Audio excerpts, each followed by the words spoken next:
എല്ലാവർക്കും ആത്മനമസ്കാരം. ശ്രീ വിഷ്ണു സഹസ്രനാമ സ്തോത്രം. ഭൂതാവാസോ ഭൂത ആവാസഃ വാസുദേവഃ സർവ അസുനിലയഃ അനലഃ ദർപ്പഃ ദർപ്പദോ ദർപ്പദഃ ദൃപ്തഃ ദുർധരഃ അധ അപരാജിതഃ. ഭഗവാന്റെ 708 നാമമായി പറയുന്നത് ഭൂത ആവാസഃ, 709 വാസുദേവഃ, 710 സർവാസു നിലയഃ, 711 അനലഃ, 712 ദർപ്പഃ, 713 ദർപ്പദഃ, 714 ദൃപ്തഃ, 715 ദുർധരഃ, 716 അപരാജിതഃ. അപ്പോൾ 708 നാമം ഭൂത ആവാസഃ, സർവഭൂതങ്ങൾക്കും വാസസ്ഥാനമായവൻ എന്നർത്ഥം. അതായത് എല്ലാ സർവചരാചരങ്ങളും വസിക്കുന്ന ഈ ജഗത്തിന്റെ രൂപത്തിൽ നിലനിൽക്കുന്നതും ഭഗവാനാണ്, ജഗത്തായിരിക്കുന്നതും ഭഗവാനാണ്. അപ്പോൾ സർവചരാചരങ്ങൾക്കും വസിക്കാനുള്ള ജഗത്തായി ആ വാസസ്ഥാനമായവൻ, അതാണ് ഭൂത ആവാസഃ എന്ന നാമത്തിനർത്ഥം. 709 വാസുദേവഃ, അതായത് മായ കൊണ്ട് ജഗത്തിനെ മൂടുന്ന ദേവൻ, അതാണ് അർത്ഥം. മൂടുന്ന ദേവൻ, മായ കൊണ്ട്. വാസു എന്ന് വെച്ചാൽ മായ. അപ്പൊ മായ കൊണ്ട് ഈ ജഗത്തിനെ മറയ്ക്കുന്നവൻ എന്നർത്ഥം. 710 സർവ അസു നിലയഃ, അസു എന്ന് വെച്ചാൽ പ്രാണൻ, എല്ലാ പ്രാണങ്ങൾക്കും ആശ്രയമായ നിലയമായിട്ടുള്ളവൻ, സർവ പ്രാണങ്ങൾക്കും ആശ്രയമായവൻ എന്നർത്ഥം. 711 അനലഹ, അതായത് ഒന്നിനോടും ഒരു അലംഭാവമില്ലാത്തവൻ, അതായത് അലസതയില്ലാത്തവൻ, എന്ത് ചെയ്യാനും എപ്പോഴും ഇങ്ങനെ ജാഗ്രതാവസ്ഥയിൽ അല്ലെങ്കിൽ ഉണർന്നിരിക്കുന്നവനായിരിക്കുന്നവൻ, ഒന്നിനോടും ഒരു അലംഭാവമില്ലാത്തവൻ. 712 ദർപ്പഹ, അധർമ്മികളുടെ ദർപ്പത്തെ, അതായത് അഹങ്കാരത്തെ നശിപ്പിക്കുന്നവൻ എന്നർത്ഥം. 713 ദർപ്പദഃ, അതായത് ധർമ്മമാർഗത്തിൽ ചരിക്കുന്നവർക്ക് ദർപ്പത്തെ ഉണ്ടാക്കുന്നവൻ. ഇവിടെ ദർപ്പം എന്ന് പറയുമ്പോൾ അവരുടെ ആത്മവിശ്വാസം, ആ ധൈര്യം, അതിനെയാണ് ഉദ്ദേശിക്കുന്നത്. അപ്പോൾ ദർപ്പഹ എന്നാൽ അധർമ്മികളുടെ ദർപ്പത്തെ, അതായത് അഹങ്കാരത്തെ നശിപ്പിക്കുന്നവൻ. ഇവിടെ ദർപ്പദഃ എന്നാൽ ധർമ്മമാർഗത്തിൽ ചരിക്കുന്നവരുടെ ഉള്ളിൽ ആ ആത്മധൈര്യത്തെ ഉണ്ടാക്കി കൊടുക്കുന്നവൻ. 714 ദൃപ്തഃ, അതായത് ആത്മസ്വരൂപമായ ആ പരമാനന്ദ രസത്തെ ആസ്വദിക്കുന്നത് നിമിത്തം പൂർണ്ണ സന്തുഷ്ടനായിരിക്കുന്നവൻ, അതാണ് ദൃപ്തഃ എന്ന് പറയുന്നത്. പൂർണ്ണ സംതൃപ്തിയോടെ സന്തുഷ്ടനായിരിക്കുന്നവൻ. കാരണം ആ ആത്മാവായിരിക്കുന്ന, പരമാത്മാവായിരിക്കുന്ന ആ പരമമായ ആനന്ദത്തെ അനുഭവിച്ചറിഞ്ഞതുകൊണ്ട് പൂർണ്ണ സന്തുഷ്ടനായിരിക്കുന്നവൻ എന്നർത്ഥം. 715 ദുർധരഃ, അതായത് ഒരു ഉപാധിയോടും കൂടാത്തവനാകയാൽ ആ ഭഗവാനെ ധാരണ ചെയ്യാൻ സാധ്യമല്ലാത്തവൻ. ഇന്ന രൂപത്തിൽ ഇരിക്കുന്നവൻ എന്ന് ധാരണ ചെയ്യാൻ സാധിക്കില്ല. കാരണം ഒരു ഉപാധികളോടും ചേർന്നിരിക്കാത്തവനാണ് ഭഗവാൻ, അതാണ് ദുർധരഃ. 716 അപരാജിതഃ, അതായത് ആർക്കും തോൽപ്പിക്കാൻ പറ്റാത്തവൻ എന്നർത്ഥം. രാഗം, കോപം തുടങ്ങിയ ആഭ്യന്തര ശത്രുക്കളാലും അസുരന്മാരാകുന്ന ബാഹ്യ ശത്രുക്കളാലും പരാജിതനാക്കാൻ കഴിയാത്തവൻ, അതായത് ആർക്കും പരാജയപ്പെടുത്താൻ കഴിയാത്തവൻ എന്നർത്ഥം. വിശ്വമൂർത്തിഹി മഹാമൂർത്തിഹി ദീപ്തമൂർത്തിഹി അമൂർത്തിമാൻ അനേകമൂർത്തി അവ്യക്തഃ ശതമൂർത്തിഹി ശതാനനഃ. ഭഗവാന്റെ 717 നാമം വിശ്വമൂർത്തിഹി, 718 മഹാമൂർത്തിഹി, 719 ദീപ്തമൂർത്തിഹി, 720 അമൂർത്തിമാൻ, 721 അനേകമൂർത്തി, 722 അവ്യക്തഃ, 723 ശതമൂർത്തിഹി, 724 ശതാനനഃ. 717 നാമം വിശ്വമൂർത്തിഹി, അതായത് വിശ്വമാകുന്ന, മൂർത്തി എന്നാൽ ശരീരം എന്നാണ് അർത്ഥം. അപ്പൊ വിശ്വമാകുന്ന ശരീരത്തോടു കൂടിയവൻ, ഈ പ്രപഞ്ചം ജഗത്താകുന്ന ശരീരത്തോടു കൂടിയവൻ എന്നർത്ഥം. 718 മഹാമൂർത്തി, അതായത് അനന്തനാകുന്ന ശയ്യയിൽ ശയിക്കുന്ന വലിയ ശരീരത്തോടു കൂടിയവൻ എന്നർത്ഥം. അതായത് വിരാട് സ്വരൂപനായിരിക്കുന്നവൻ എന്നർത്ഥം. അനന്തനാകുന്ന ശയ്യയിൽ ശയിക്കുന്ന മഹാമൂർത്തി എന്ന് വെച്ചാൽ വലിയ ശരീരത്തോടു കൂടിയവൻ. 719 ദീപ്തമൂർത്തി, അതായത് ദീപ്തം പ്രകാശിക്കുന്ന ശരീരത്തോടു കൂടിയവൻ. ഭഗവാൻ എന്ന് പറഞ്ഞാൽ ജ്ഞാനമാണ്. അപ്പൊ ജ്ഞാനമയമാകയാൽ പ്രകാശിക്കുന്ന ദീപ്തമാകുന്ന ശരീരത്തോടു കൂടിയവൻ എന്നർത്ഥം. 720 അമൂർത്തിമാൻ എന്ന് വെച്ചാൽ അമൂർത്തിമാൻ എന്ന് വെച്ചാൽ ശരീരം ഇല്ലാത്തവൻ എന്നർത്ഥം. അതായത് അനേകം ജഗത്തിന്റെ ശരീരം എടുത്തതും പല രീതിയിലുള്ള ശരീരങ്ങൾ ഭഗവാൻ എടുത്തിട്ടുണ്ടെങ്കിലും യഥാർത്ഥത്തിൽ ഭഗവാൻ കർമ്മ നിബദ്ധമായ ശരീരമില്ലാത്തവൻ, അതായത് കർമ്മത്താൽ നിർമ്മിതമായ സ്വന്തം കർമ്മങ്ങൾ കൊണ്ട് അടുത്തൊരു ശരീരം എടുത്തു വരാത്തവൻ, ഒരു ശരീരം എടുക്കേണ്ടാത്തവൻ എന്നർത്ഥം. അതാണ് അമൂർത്തിമാൻ, കർമ്മനിർമ്മിതമായ ശരീരം ഇല്ലാത്തവൻ എന്നർത്ഥം. യഥാർത്ഥത്തിൽ ഭഗവാന് ശരീരമില്ല, നിർഗുണ പരബ്രഹ്മമാണ് ഭഗവാൻ, അല്ലേ? എന്നാൽ അതേ ഭഗവാൻ മായയോട് ചേർന്നിട്ട് പല പല സത്വരജ തമോ ഗണങ്ങളെ സ്വീകരിച്ച് പല പല ശരീരങ്ങളെ എടുക്കുകയും ചെയ്തു. അതാണ് അനേകമൂർത്തിമാൻ. 721 നാമം അനേകമൂർത്തി എന്നാണ്. അതായത് അവതാര രൂപത്തിൽ അനേകം മൂർത്തികൾ ശരീരത്തെ സ്വീകരിച്ചവൻ എന്നർത്ഥം. 722 അവ്യക്ത, അതായത് അനേകം ശരീരങ്ങൾ ഉണ്ടെങ്കിലും ഭഗവാൻ ഇന്ന പ്രകാരത്തിലാണെന്ന് വ്യക്തമാക്കാത്തവൻ അല്ലെങ്കിൽ വ്യക്തമല്ലാത്തവൻ എന്നർത്ഥം. അതാണ് അവ്യക്ത എന്ന് പറയുന്നത്. അനേകം ശരീരങ്ങൾ ഉണ്ട്, പക്ഷെ ഭഗവാൻ ഇന്ന ശരീരത്തിലാണ് അല്ലെങ്കിൽ ഇന്ന രൂപത്തിലാണ് എന്ന് ആർക്കും വ്യക്തമാവില്ല. അതാണ് അവ്യക്ത എന്ന് പറയുന്നത്. 723 ശതമൂർത്തി, ശതമെന്നാൽ അനേകം എന്നർത്ഥം. അപ്പോൾ ഈ പ്രപഞ്ചത്തിൽ കാണുന്ന അനേകം ശരീരികളായിട്ട് മൂർത്തികളായി ഇരിക്കുന്നത് ഒരേ ഭഗവാൻ തന്നെ. അതാണ് അദ്വൈതം. ഈ പ്രപഞ്ചത്തിൽ കാണുന്ന സർവചരാചരങ്ങളുടെയും ശരീര രൂപത്തിൽ കാണുന്നത് ഒരേ ഭഗവാൻ തന്നെ. അതാണ് ശതമൂർത്തി. 724 ശതാനനഃ, ശതം അനേകം, അനേകം ആനനം മുഖമുള്ളവൻ എന്നർത്ഥം. അതായത് ആ പരമാത്മാവ് നിരവധി ശരീരങ്ങൾ എടുക്കുമ്പോൾ നിരവധി മുഖങ്ങൾ ഉണ്ടാവും, അല്ലേ? അതാണ് ശതാനനഃ, അനേകം മുഖങ്ങളുള്ളവൻ എന്നർത്ഥം.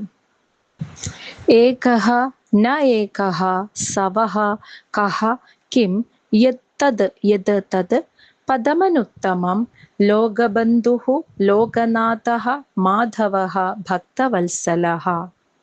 ഭഗവാന്റെ 725 നാമം ഏകഃ. 726 ന ഏകഃ നൈകഃ. 727 സവഃ. 728 കഃ. 729 കിം. 730 യത്. 731 തത്. 732 പദം അനുത്തമം. 733 ലോകബന്ധുഃ. 734 ലോകനാഥഃ. 735 മാധവഃ. 736 ഭക്തവത്സലഃ. അപ്പോൾ ഭഗവാന്റെ 725 നാമത്തിന്റെ അർത്ഥം ഏകഃ എന്നാൽ ഏകമായ സ്വരൂപത്തോടു കൂടിയവൻ. ഏകം, ഭഗവാൻ എന്നാൽ ഈശ്വരൻ എന്നാൽ ഏകമാണ്, ഒന്നേ ഒന്നാണ്. അതാണ് ഏകമായ സ്വരൂപത്തോടു കൂടിയവൻ എന്നർത്ഥം. എന്നാൽ 726 ന ഏകഃ എന്ന് പറയുന്നുണ്ട്. അതായത് മായ കൊണ്ട്, ഏകനായ ഭഗവാൻ മായ കൊണ്ട് ഒന്നിലധികം രൂപങ്ങളെ, നിരവധി രൂപങ്ങളെ, ശരീരങ്ങളെ സ്വീകരിച്ചവൻ. അതാണ് ന ഏകഃ അല്ലെങ്കിൽ നൈകഃ എന്ന് പറയുന്നത്. 727 സവഃ, അതായത് സവം എന്നാൽ യജ്ഞം, യജ്ഞത്തിന്റെ സ്വരൂപമായിട്ടുള്ളവൻ, യാഗസ്വരൂപൻ എന്നർത്ഥം. 728 കഹ, കഹ എന്നാൽ സുഖം. അപ്പൊ സുഖത്തിന്റെ സ്വരൂപത്തോടു കൂടിയവൻ, സുഖമായിരിക്കുന്നത്. അപ്പോൾ അതാണ് ഭഗവാൻ, അതാണ് സുഖസ്വരൂപൻ. 729 കിം. കിം എന്ന് വെച്ചാൽ നമ്മൾ സാധാരണ എന്താണ് എന്നാണ് പറയാ. അതായത് ഭഗവാൻ ആ ബ്രഹ്മം തന്നെയാണ്. അപ്പോൾ സർവപുരുഷാർത്ഥ രൂപനാകയാൽ കിം എന്ന ശബ്ദം കൊണ്ട് വിചാരിക്കപ്പെടുവാൻ അർഹനായിട്ടുള്ളത് ഭഗവാനാണ്. കിം എന്ന് വെച്ചാൽ എന്ത്, എന്താണെന്ന്. അപ്പൊ എന്താണ് എന്ന് ചോദിക്കുവാൻ അർഹനായിട്ടുള്ളത് ഭഗവാനാണ്. കാരണം ഒരു തരത്തിലും വ്യക്തമായി മനസ്സിലാക്കാൻ കഴിയാത്ത ഉപാധികളൊന്നുമില്ലാത്തവനാണ് ഭഗവാൻ. അതായത് പരബ്രഹ്മമാണ്. അതുകൊണ്ട് കിം എന്ന ശബ്ദം കൊണ്ട് വിചാരിക്കപ്പെടുവാൻ അർഹനായവൻ എന്നർത്ഥം. ഇനി 730 യത്. യത് എന്ന് വെച്ചാൽ സ്വതസിദ്ധമായ ഒരു വസ്തുവിനെ പറ്റി പറയുമ്പോൾ യത് എന്ന ശബ്ദം കൊണ്ട് നിർദ്ദേശിക്കപ്പെടുന്നവൻ എന്നർത്ഥം. അതായത് സ്ഥായിയായിട്ട് നിലനിൽക്കുന്ന ഒരു വസ്തുവിനെ കുറിച്ച് പറയുന്ന യത്, എന്ത് എന്ന് ശബ്ദം കൊണ്ട് നിർദ്ദേശിക്കപ്പെടുന്നവൻ, അതാണ് പറയുന്നത്. യത് എന്ന് വെച്ചാൽ എന്ത്. ഇപ്പോൾ സ്ഥിരമായ ശാശ്വതമായ ഒരു വസ്തു, അതിനെക്കുറിച്ച് പറയുമ്പോൾ അത് യത് എന്ന വാക്കുകൊണ്ടാണ് പറയുക. അങ്ങനെ നിർദ്ദേശിക്കപ്പെടുന്നവൻ എന്നർത്ഥം. എന്നാൽ 731 തത് എന്നാണ് പറയുക. തത് എന്ന് വെച്ചാൽ അത്, അതായത് ബ്രഹ്മത്തിനെ നിർദ്ദേശിക്കപ്പെടുന്ന തത് ച എന്ന ശബ്ദം കൊണ്ട് നിർദ്ദേശിക്കപ്പെടുന്നവൻ. അതാണ് നമ്മൾ കേട്ടിട്ടില്ലേ, തത്വമസി. ഇപ്പൊ തത് എന്ന ശബ്ദം കൊണ്ട് നിർദ്ദേശിക്കുന്നത് ഭഗവാനെയാണ്. അതാണ് തത് എന്ന വാക്കിനർത്ഥം. 732 പദം അനുത്തമം. അതായത് പദം എന്ന് വെച്ചാൽ മോക്ഷേച്ഛുക്കൾ പ്രാപിക്കപ്പെടുവാൻ ആഗ്രഹിക്കുന്ന പദം, ആ പരമപദം. ആ പദത്തിന്റെ പ്രത്യേകത അനുത്തമം, അതിനേക്കാൾ ഉത്കൃഷ്ടമായ മറ്റൊരു പദം ഇല്ല. അതുകൊണ്ടാണ് ആ പദത്തെ അനുത്തമം, അത്രയും ശ്രേഷ്ഠമായ പരമപദം എന്ന് വിളിക്കുന്നത്. മോക്ഷം ആഗ്രഹിക്കുന്നവർ ചെന്നെത്താൻ ആഗ്രഹിക്കുന്ന ആ പരമപദം, അതിനേക്കാൾ ശ്രേഷ്ഠമായ മറ്റൊരു പദമില്ല. അതാണ് പദം അനുത്തമം എന്ന് പറയുന്നത്. 733 ലോകബന്ധുഹു. ഈ ലോകത്തിലെ സർവചരാചരങ്ങളുടെയും പരമബന്ധുവായിരിക്കുന്നത് ഒരേ ഒരു ഭഗവാനാണ്. അതാണ് ലോകബന്ധുഹു. 734 ലോകനാഥഃ. ഈ ലോകത്തിലെ സർവചരാചരങ്ങൾക്കും നാഥനായിരിക്കുന്നവൻ എന്നർത്ഥം. 735 മാധവഃ. മധുവംശത്തിൽ ജനിച്ചവൻ എന്നർത്ഥം. 736 ഭക്തവത്സലഃ. ഭക്തന്മാരിൽ വാത്സല്യമുള്ളവൻ എന്നർത്ഥം. സുവർണവർണഃ ഹേമാംഗഃ വരാംഗഃ ചന്ദനാംഗതി വീരഃ വിഷമഃ ശൂന്യഃ ഘൃതാശിഃ അചലഃ ചലഃ. സുവർണവർണോ ഹേമാംഗോ വരാംഗശ്ചന്ദനാംഗതി വീരഃ വിഷമശൂന്യോ ഘൃതാശീര ചല അചലഃ. ഘൃതാശീര അചല ചലഃ എന്നാണ് അത് വായിക്കേണ്ടത്. ഇപ്പൊ ഭഗവാന്റെ 737 നാമം സുവർണവർണഃ. 738 ഹേമാംഗഃ. 739 വരാംഗഃ. 740 ചന്ദനാംഗതി. 741 വീരഃ. 742 വിഷമഃ. 743 ശൂന്യഃ. 744 ഘൃതാശി. 745 അചലഃ. 746 ചലഃ. ഭഗവാന്റെ 737 നാമമായി പറയുന്നത് സുവർണവർണഃ. നമുക്കറിയാം സ്വർണത്തിന്റെ വർണ്ണമുള്ളവൻ എന്നർത്ഥം. ഭഗവാൻ ഒരു രൂപം ഉണ്ടെങ്കിൽ ധരിച്ചിട്ടുള്ളത് സ്വർണ്ണ നിറത്തിലാണെന്ന്. അതാണ് സ്വർണത്തിന്റെ വർണ്ണമുള്ളവൻ എന്നർത്ഥം. 738 ഹേമാംഗഃ. ഹേമം സ്വർണം. സ്വർണം ശരീരം സ്വർണം പോലെ ഇരിക്കുന്നവൻ, അതാണ് ഹേമ അംഗഃ. സർവശരീര അവയവങ്ങളും സ്വർണമായിരിക്കുന്നവൻ. 739 വരാംഗഃ. വരമെന്നാൽ ശ്രേഷ്ഠം, ശ്രേഷ്ഠമായ അംഗങ്ങൾ ഉള്ളവൻ എന്നർത്ഥം. 740 ചന്ദനാംഗതിഹി. ചന്ദനങ്ങളായ എന്ന് വെച്ചാൽ ആഹ്ലാദകരമായ, അംഗതഃ എന്ന് വെച്ചാൽ തോൾവളകൾ കൊണ്ട് അലങ്കരിക്കപ്പെട്ടവൻ, അലങ്കൃതനായവൻ എന്നർത്ഥം. അപ്പൊ കാണുന്നവന്റെ ഉള്ളിൽ ആഹ്ലാദത്തെ ജനിപ്പിക്കുന്ന അത്രയ്ക്ക് മനോഹരമായ തോൾവളകൾ കൊണ്ട് അലങ്കൃതനായവൻ എന്നർത്ഥം. 741 വീരഃ. അതായത് ധർമ്മ സംരക്ഷണത്തിന് വേണ്ടി വീരന്മാരായ അസുരന്മാരെ ഹനിച്ചവൻ. വീരഃ ഹനിച്ചവൻ എന്നർത്ഥം. 742 വിഷമഃ. അതായത് ഭഗവാന് സമനായി ആരുമില്ലാത്തവൻ, തന്നോട് സമനായി മറ്റാരും ഇല്ലാത്തവൻ, അതാണ് വിഷമഃ എന്ന നാമത്തിനർത്ഥം. 743 ശൂന്യഃ.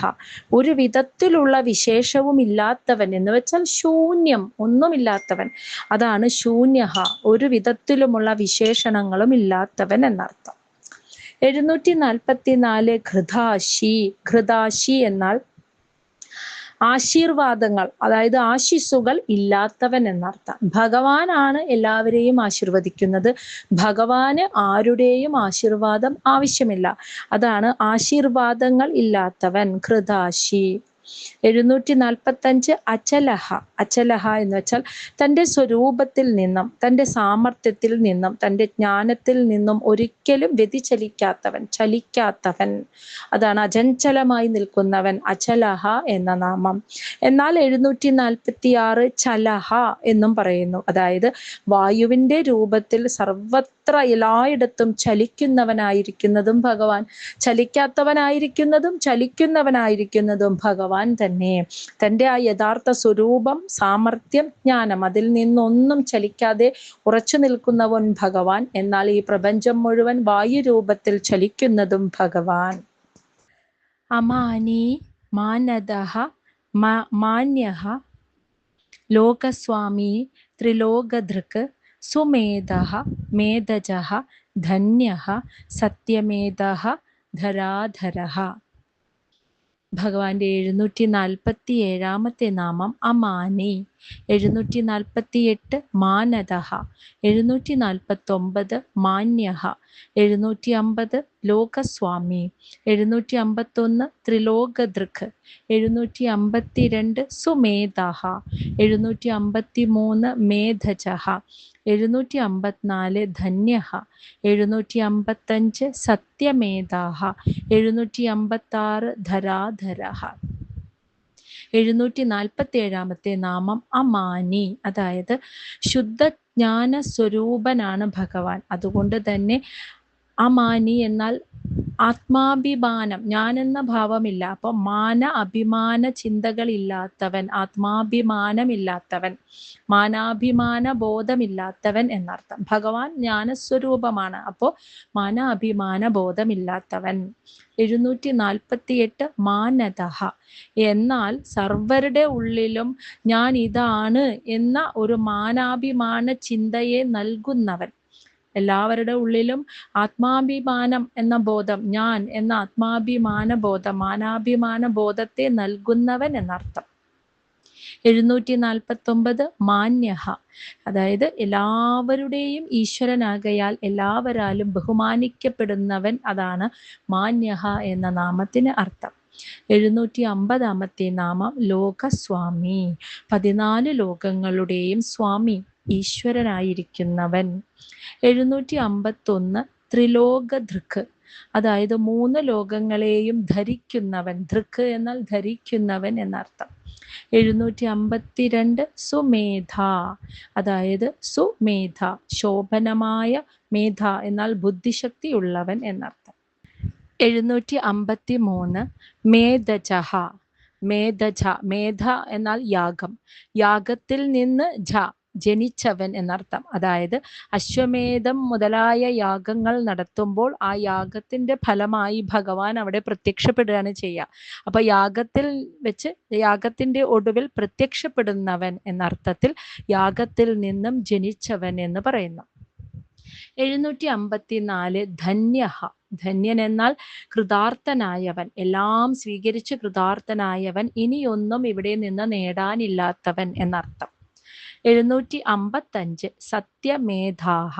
സത്യമേധ, സത്യമായ മേധ എന്നാൽ ബുദ്ധിശക്തി, അങ്ങനെ ആ ഉള്ളവൻ. അപ്പോൾ അങ്ങനെ ഉള്ളവനായതുകൊണ്ട് എല്ലാം സഫലമായവൻ അർത്ഥം. സത്യമായ ബുദ്ധിശക്തിയോടുകൂടി പ്രവർത്തിക്കുമ്പോൾ ഭഗവാന് സാധിക്കാത്തതായിട്ട് ഒന്നുമില്ല. അപ്പൊ എല്ലാം സഫലമായവൻ എന്നർത്ഥം. 756 ധരാധരഃ അതായത് ആദിശേഷൻ മുതലായ അംശാവതാരങ്ങളായി നിന്ന് ഭൂമിയെ ധരിക്കുന്നവൻ എന്നർത്ഥം. അപ്പൊ ഭഗവാൻ തന്നെയാണ് സ്വയം ആദിശേഷൻ മുതലായ അവതാരങ്ങളും അംശാവതാരങ്ങളുമായി നിന്നുകൊണ്ട് ഭൂമിയെ ധരിക്കുന്നത്. അങ്ങനെ ഭൂമിയെ ധരിക്കുന്നവൻ എന്നർത്ഥത്തിൽ ഭഗവാനെ ധരാധരഃ എന്ന് വിളിക്കുന്നു.